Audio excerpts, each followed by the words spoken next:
Ambassador van Schaack, welcome to the program.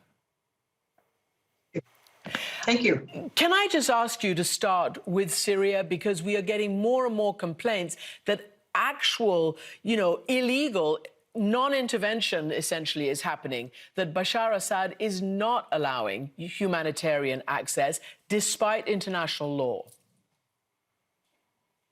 Indeed, the arbitrary withholding of humanitarian aid in an armed conflict situation can be a violation of the laws of war, and using starvation as a weapon of war is a criminally punishable war crime.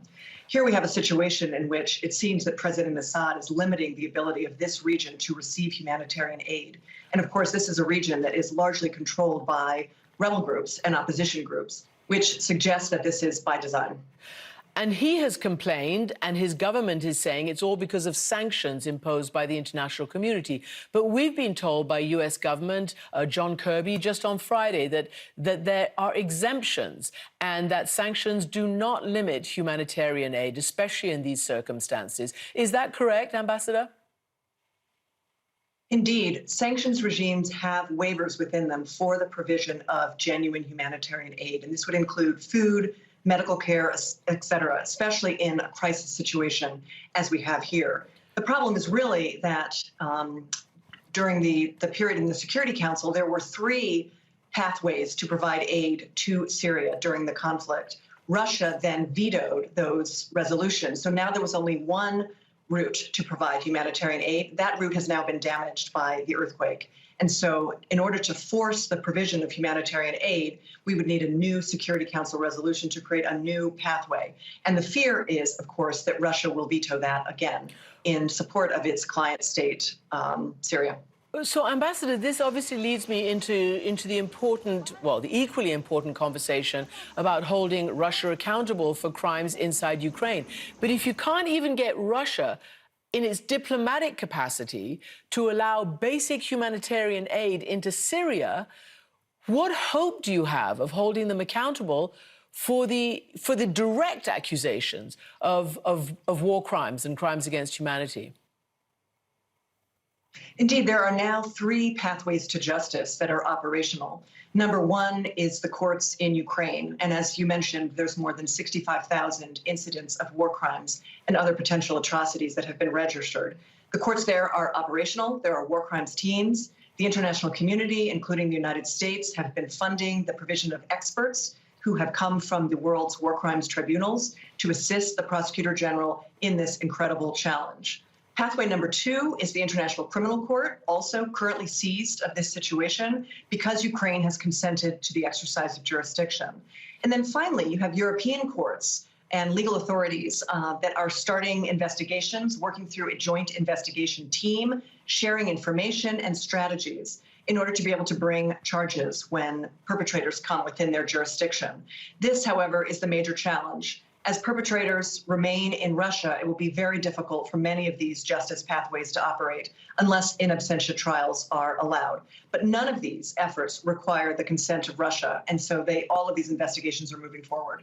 So just quickly, will trials in absentia be allowed? Is there precedence for that? There is precedent, and under the Ukrainian system, they are allowed, and there have been some cases. For example, some cases of sexual violence and other war crimes have been brought in absentia where a defendant was identified, but they did not have him in custody. The International Criminal Court, however, cannot exercise jurisdiction in absentia. All it can do is issue an arrest warrant and then ultimately confirm charges against an individual. But it cannot move forward without the custody of the accused. Can I ask you about the various pathways, as you mentioned? There does seem to be, I'm not going to say hodgepodge, but an alphabet soup of different jurisdictions, from the Ukraine to the International Criminal Court to Europe, etc. How does that help or complicate the efforts to streamline the pursuit of justice? Indeed, I often get asked whether this is a chaotic situation, and the word I prefer is decentralized. There are a number of different nodes where justice is happening. The European authorities are increasingly united and coordinated amongst themselves under the umbrella of the Eurojust Genocide Network, but also this joint investigative team that many European states have joined that includes the prosecutor of the International Criminal Court. So while there are a number of efforts happening around the world, they are increasingly coordinated and talking amongst themselves, sharing information, sharing potential evidence, all in the interests of justice. What should people in Ukraine expect? What are the realistic expectations? We've talked about tens of thousands of allegations of crimes. We've talked about all the groups that are being funded and really seem to want to, including Ukrainian human rights and other groups inside the country there. And yet we know, I guess, from precedent that these processes take a very long time. What should people who've lost their family members or who've been violently attacked, sexually attacked, what should they expect realistically? They should expect that the international community delivers justice wherever it can be found. This will involve cases in Ukrainian courts, and the Prosecutor General will have the unenviable task of sifting through those 65,000 incidents and determining which ones there is sufficient evidence to prove, they have which ones the defendant is available, identifiable, and whether or not he can work up the chain of command in order to reach more senior figures who may have been the architect of violence. They should also expect the international community to support the International Criminal Court, which is exercising jurisdiction. The court has essentially global jurisdiction, a number of open investigations in other wartime and atrocity situations, and so it needs the assistance of the international community. A number of states have now seconded personnel, provided additional voluntary contributions, et cetera, to all of these justice efforts. So this is, as you mentioned, a daunting task. It's an intergenerational challenge, but there are no statutes of limitations for war crimes and other atrocities, and so we can be bringing cases for the next decade. There are still some cases being brought against living Nazis. One of the last cases that Germany brought was against a very elderly secretary who had been part of the Holocaust, and so we will be prosecuting these cases for many, many years to come. Well, it's important to put it in that kind of historical and timeline context. But I want to ask you about the United States is obviously, and through your offices, prominent in the attempt to get justice. But you are not members of the ICC. What are the limits of what the US can actually do? Indeed, we have not ratified the treaty that created the International Criminal Court. But over the years, there have been many ways that we have been able to support the work of the court. This includes information sharing with the prosecutor. It includes issues of witness protection. We've helped to deliver 2 suspects to The Hague, one who showed up at our embassy in Kigali, Rwanda, asking to be brought to The Hague, and another who was found essentially fleeing in Central Africa. Both of those defendants have now gone before the court. Pardon me. That's okay. They've gone before the court. I guess the big question for many Ukrainians and many people watching is, will Putin ever be charged? Will you be able to establish a chain of command and command responsibility? And if he is either publicly or secretly indicted, is there ever any realistic chance that he might be, brought before a court? I go back to Milosevic, Slobodan Milosevic in Bosnia, who we followed the war crimes court against him at The Hague. And yeah, he was taken in, but he was arrested inside by his own people and then handed over. What do you think in Russia today? Well, I don't think Slobodan Milosevic ever thought he would see the inside of a courtroom. He was obviously proven wrong.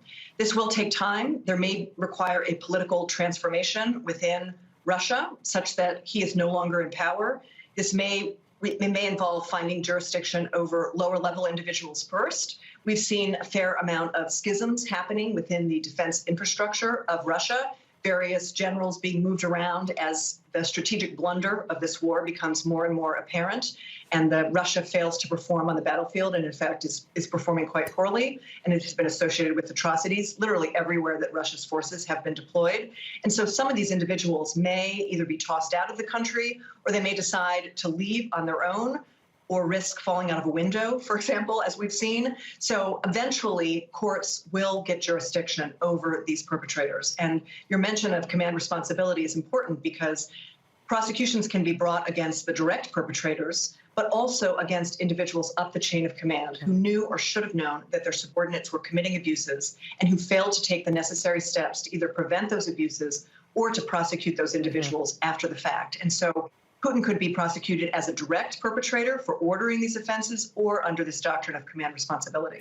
Let's just go to where you are right now. You're at Cox's Bazar, which is a world-known refugee camp. Most recently, it has all the refugees from Myanmar who also accuse the junta of terrible war crimes and want justice. You've said that Ukraine, or you wouldn't want Ukraine to suck all the energy and oxygen out of the accountability discussion. What is happening to bring accountability for the Myanmar refugees? Indeed, part of the reason I am here is to deliver the message that the international community has not forgotten about the genocide that the Rohingya people experienced at the hands of the Myanmar military.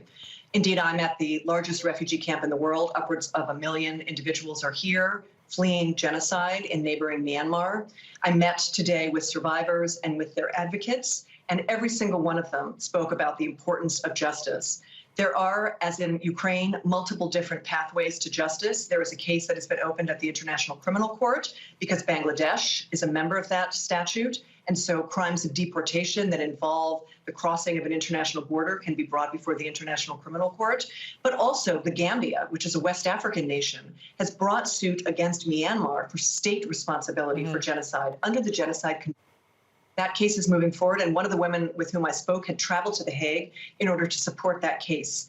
In addition, we've seen Argentina, Germany, and other national courts open or entertain petitions by complainants, by victims, in order to potentially bring suit before their own national courts under principles of extraterritorial jurisdiction. So the process these cases is are all moving moving forward. Yeah. The process is moving, but the challenge remains the same of custody of the accused. Yeah. Well, Ambassador Beth van Schaack, thank you so much indeed for explaining all of that to us, especially on a day like this where accountability is in such focus.